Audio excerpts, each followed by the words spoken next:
Welcome back, guys, to our second part on slice analysis. In the first part, we talked about how to actually do this thing using a bunch of code that I copied from the internet and passed off as my own. So once you have all of those contrast estimates for each slice, averaged for every individual, then what you can do is import that into Excel, and then from Excel, use it for something like R or some other statistical software to do a slice by condition interaction. So in other words, as you go slice by slice, in let's say the Y direction, or you could do that like this, slice, in the Z direction, just because I like saying it, slice, in the X direction, whichever one you want, you can test whether there's, say, a significant, slope going in one direction, or if you have more than one condition across this entire ROI across all the slices, is there some kind of interaction? That's an interaction, I think. So you can test for that, and here's what we're going to show you, how you do that.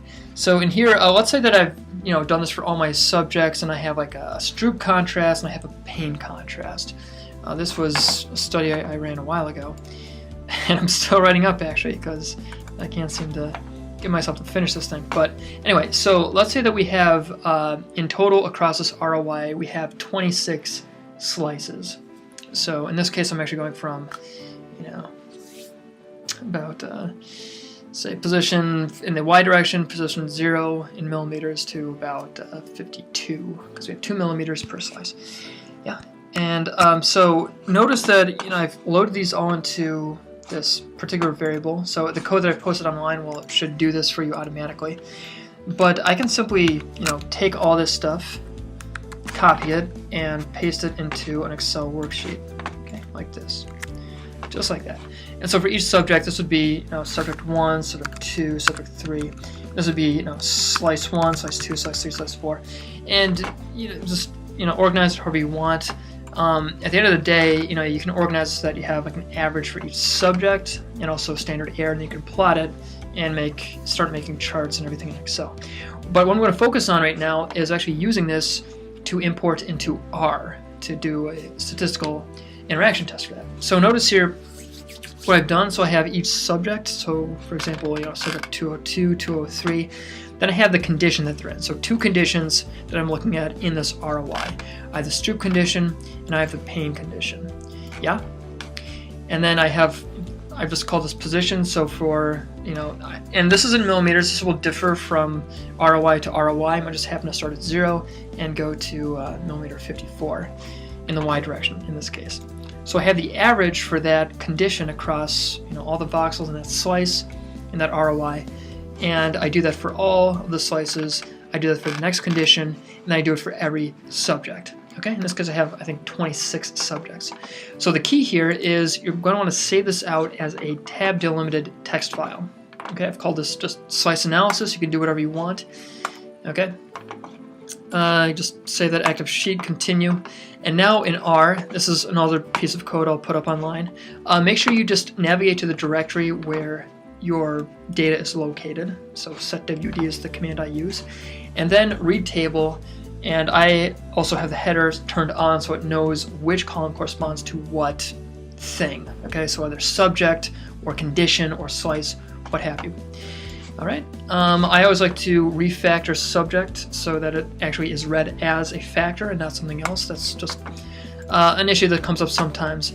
And now here I have this guy, this running an analysis of variance, two-way ANOVA in this case. So I'm looking at contrast as a function of condition and position, and I'm testing for interactions between the two. Yeah, and then here's an error term. So basically just accounting for any kind of within subject error. Yeah. So I'm going to run that as well. The summary is going to tell me actual details, so statistical details, are there main effects, are there interactions. So I can look at the main effects, say, of condition.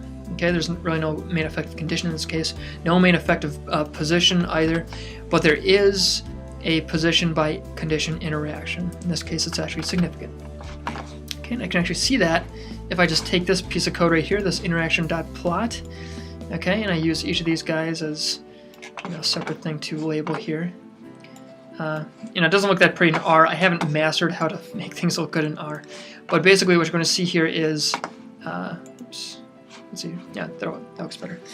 You're going to see the Stroop and the pane lines, and you can see this interaction seems to be driven by, as you go more anterior, there's a much sharper divergence, with Stroop being much higher than pane. So that's how you do a slice analysis, actually looking at the data, visualizing it. I use Excel to do it. You can use whatever you want. But then actually carrying out the tests in R or whatever statistical software you have to test for interactions or main effects, anything you want. I think it's really useful. I think it's a more nuanced way to look at the data. It helps people get a better understanding, a more fine-grained analysis about what's going on, which is cool because that's usually why we use FMRI in the first place, because we get this kind of spatial resolution, which we can use to do really cool things and visualize it.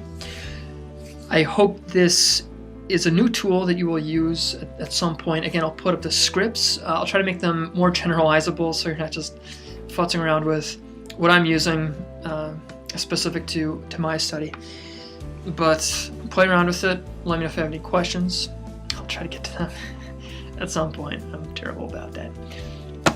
Okay, so I'll see you guys next time. Have a great day. It's beautiful out here in Bloomington, Indiana. I'm going to be sad to leave it in a couple months. But I'm going to go outside and play. So I will see you guys later.